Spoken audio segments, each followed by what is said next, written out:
Yusek, good morning. Ano po yung reaksyon ng Malacanang sa naging pahayag ni dating Senate President Franklin Drilon na dapat na daw makialam o mag-intervene si Pangulong Marcos dahil sa patuloy na sigalot sa Senado?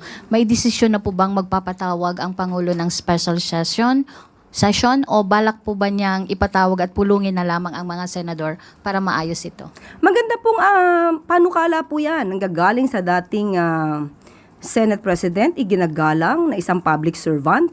At ang Pangulo naman po ay hindi sarado ang pintuan sa mga ganyang klaseng mungkahi at suggestion.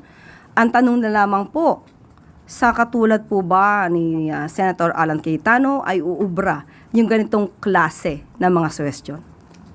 Pero ma'am, may balak na po bang pulungin ni Pangulo itong mga senador or magpapatawag siya or yung special session?